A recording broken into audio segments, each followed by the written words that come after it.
Mkuu wa KKKT Askofu Dr. Alex Malasusa ameziomba shirika na mitaa mbalimbali ya kanisa hilo kuona umuhimu wa kuona utaratibu mzuri wa kuwatunza watumishi wanaostaafu kwa heshima.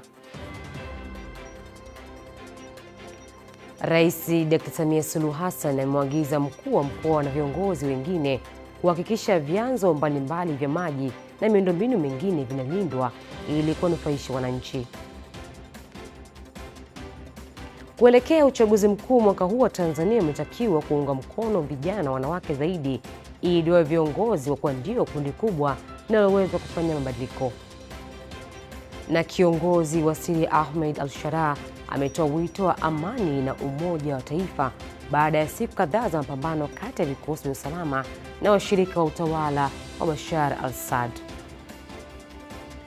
Habari za wakati mtazamaji wa Upendo TV Habari. Nikukaribisha kutazama habari ya kutwa nzima leo ikiwa ni tarehe 9 Machi 2025. Nitakusomea habari za kitaifa na habari za kimataifa na hapo baadaye utabiri wa hali ya hewa kutoka Mamlaka ya Hali ya Hewa Tanzania TMA.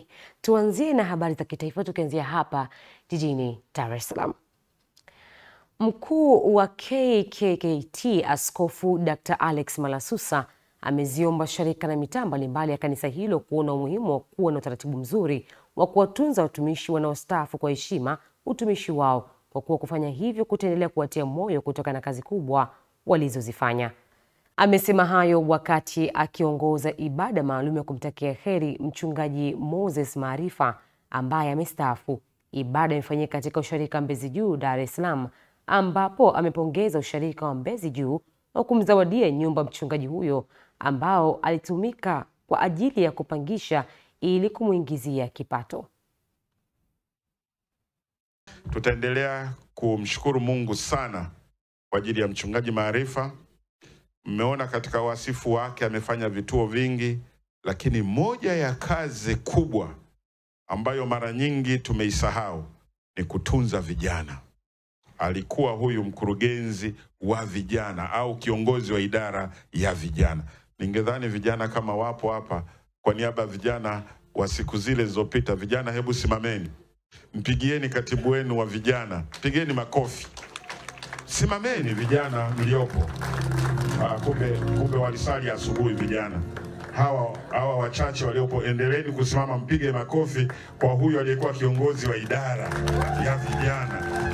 Mungu awabariki sana sana. Akihubiri katika ibada hiyo, katibu mkuu wa Umoja wa Kiinjili wa Kimisioni UEM, mchungaji Dr. Andar Palindugai, amesisitiza umuhimu wa Wakristo kujiwekea hazina mbinguni wa kufanya kazi ya Mungu kwa uaminifu ili kuendelea kulinda imani yake.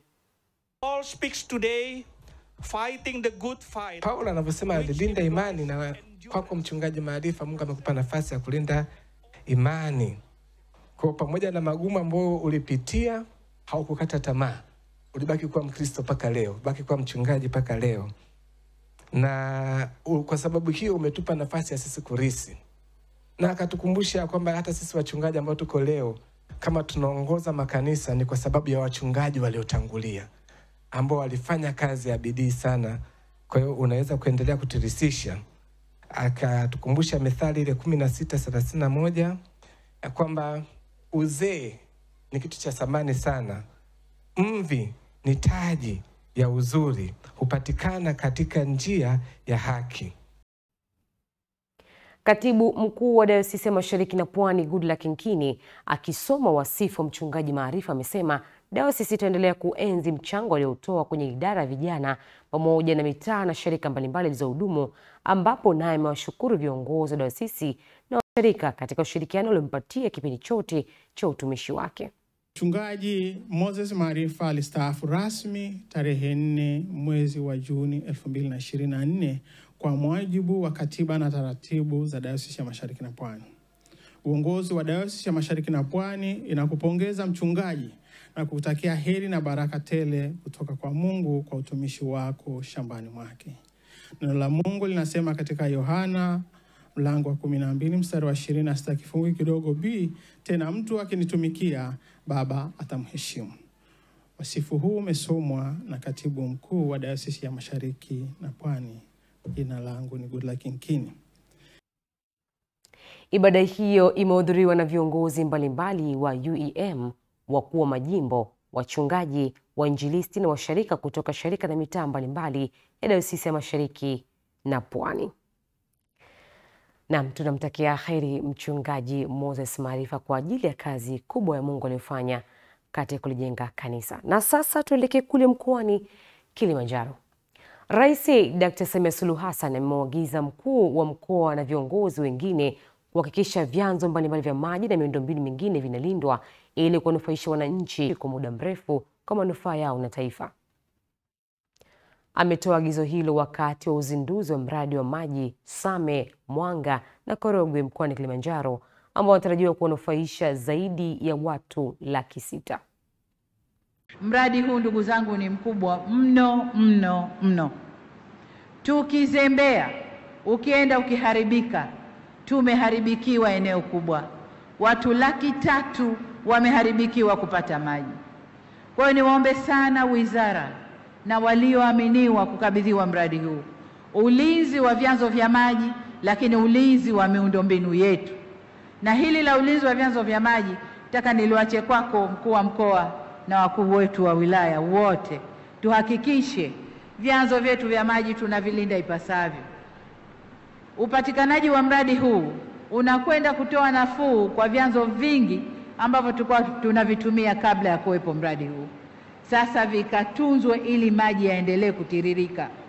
Naibu Spika wa Bunge Musa Zan amesema viongozi wengi wanakata tamaa wanapokutana na changamoto katika utekelezaji majukumu yao, huku Waziri wa Maji Jumaa Aweso akisema pamoja na mradi huo kukamilika, bado miradi mingi inaendelea kutekelezwa katika maeneo mbalimbali ya nchi kuhakikisha wananchi wanaondokana changamoto ya maji. Kwa kazi unazozifanya kwenye taifa hili kwa kipindi hiki cha miaka 3.5, umeonyesha umma huu wa Watanzania namna ulivyoishika roho za Watanzania na kutaka kuwaletea maendeleo ya dhati kwenye taifa hili. Hongera sana Mheshimiwa Rais. Kuna kipindi nilipokuwa msaidizi wako Wizara ya Muungano, ulituambia challenges fuel growth. Hili ni neno muhimu sana, na hasa watendaji wetu. Watendaji wengi wa serikali hukata tamaa pale ambapo kuna changamoto, na hasa kwenye mradi huu ambao mimi nimeufuatilia kwa zaidi ya miaka 16. Hakuna jambo kubwa ambalo nimejifunza kama swala la uvumilivu. Umetuvumilia, leo kazi tumeifanya. Asante sana Mheshimiwa Rais. Kazi haikuwa rahisi. Mradi huu umefukuzisha watendaji. Mradi huu wapo waliolala polisi. Nimesimama hapa ndugu zangu, katika yule yoyote ambaye tulikwazana kwa ajili ya ukamilishaji wa mradi huu, niwaombe radhi, lakini ilikuwa kwa nia njema kwa ajili ya kuhakikisha maelekezo ya amiri jeshi yanatekelezeka, wananchi wa Mwanga na Same wapate maji safi na salama. Piga makofi mengi sana kwa Mheshimiwa Rais. Mkuu wa mkoa wa Kilimanjaro Noordin Babu amesema kukamilika kwa mradi huo wa maji, wananchi wa Mwanga, Same na Korogwe wanapata maji kwa 85%, huku wabunge wa mkoa huo wakisema utekelezaji wa mradi huo ulianza miaka mingi bila kukamilika, lakini leo umekamilika na wananchi wanafurahia. Mkoa wetu umetuletea fedha za maendeleo bilioni 956.63 ambazo zimefanya maendeleo makubwa katika kutekeleza ilani ya uchaguzi ya Chama cha Mapinduzi.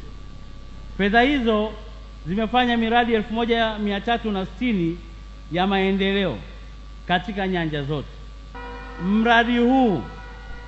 Mradi huu ulikuwa wa muda mrefu. Viongozi waliokutangulia na wewe mwenyewe Mheshimiwa Rais, wakati ukiwa makamu wa rais, ndio uliweka jiwe la msingi. Leo wana Mwanga na wana Same wanapata maji safi na salama kwa 89%, na hii ni awamu ya kwanza ya mradi huu. Tumepata maji Mheshimiwa Rais, tunaoga, tunakunywa, lakini pia uchumi wetu utakuwa sana kwa ajili ya maji haya. Tunachoendelea kukiomba Mheshimiwa Rais ni kwamba kasi kubwa ambayo imeonekana katika usambazaji wa maji kwa wananchi basi iendelee, ili wananchi hawa wameonja kuwa na maji ndani, basi wote wapate maji yakiingia ndani. Lakini pia uendelee kutusaidia Mheshimiwa Rais, kama ambavyo ulipitisha kwenye bajeti fedha kwa ajili ya uondoaji wa magugu maji kwenye Ziwa Jipe, ambalo ni moja kati ya vyanzo vikubwa kabisa vya maji yanayokwenda kwenye mradi huu. Basi zile fedha zije ili tuanze mradi wa kutoa magugu maji, chanzo hiki cha maji kiendelee kustawi.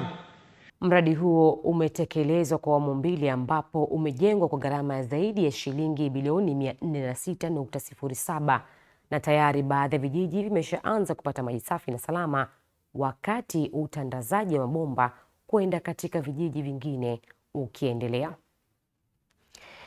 Turejee hapa jijini Dar es Salaam. Kuelekea uchaguzi mkuu mwaka huu wa Tanzania, wametakiwa kuwaunga mkono vijana na wanawake zaidi ili waweze kuwa viongozi, na ndio kundi kubwa linaloweza kufanya mabadiliko, lakini linashindwa kutokana na jamii kukumbatia mila na desturi zinazokwamisha kushiriki.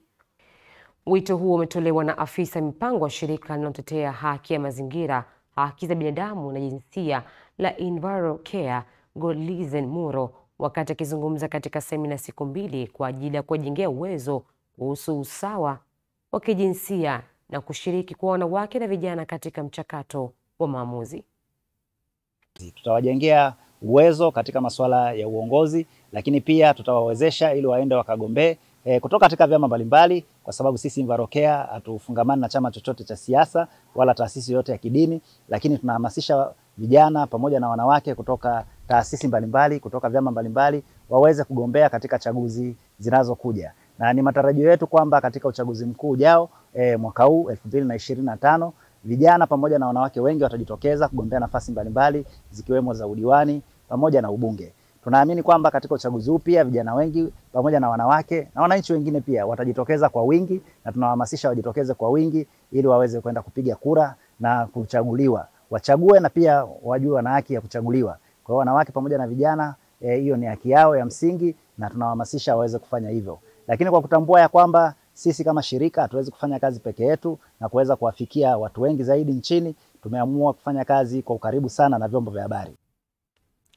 Mwanasheria wa shirika hilo Aika Frank amesema tangu ameanza kuwafikia maelfu ya wanawake na vijana, huku akiwasihi kutumia mafunzo waliopata kujitokeza kugombea nafasi mbalimbali katika uchaguzi wa mwaka huu ili waingie kwenye vyombo vya maamuzi, kwa kuwa ndio kundi kubwa.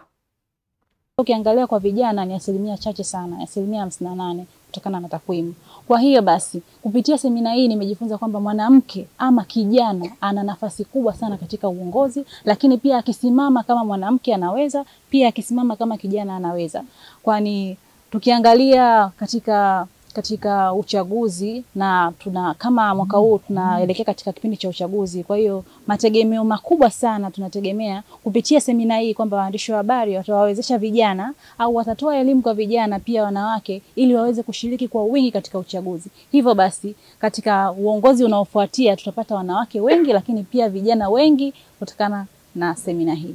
Na baadhi ya waandishi walioshiriki mafunzo hayo, pamoja na kushukuru kujengewa uwezo, wamesema swala la uongozi ni muhimu katika maamuzi, hivyo kundi la wanawake na vijana lazima wahamasishwe zaidi ili wajitokeze kugombea badala ya kuachia watu waliostaafu. Tumejifunza vitu vingi, na mara kadhaa tumekuwa tukijifunza kama waandishi wa habari namna bora ya kuripoti taarifa ambazo zimejificha, jamii hawaijui. Lakini kwa sasa yapo mambo yako wazi sana, lakini vimekuwa ni vikwazo. Kwa mfano, ili swala ambalo tunajifunza sasa hivi, namna vijana na wanawake wanavyoweza kushiriki katika uongozi. Unajua katika uongozi ndio wanapata nafasi ya kutoa uamuzi, wanapata nafasi ya kuelezea changamoto zinazowakabili. Lakini tunaona namna ambavyo vijana na wanawake wenyewe wako nyuma sana katika kushiriki kwenye kugombea nafasi za uongozi. Wengi wao wanatamani wapate zile nafasi za upendeleo. Aidha, changamoto nyingine inayokwamisha kundi hilo kushindwa kujitokeza ni uchumi kuwa mdogo pamoja na vitendo vya udhalilishaji.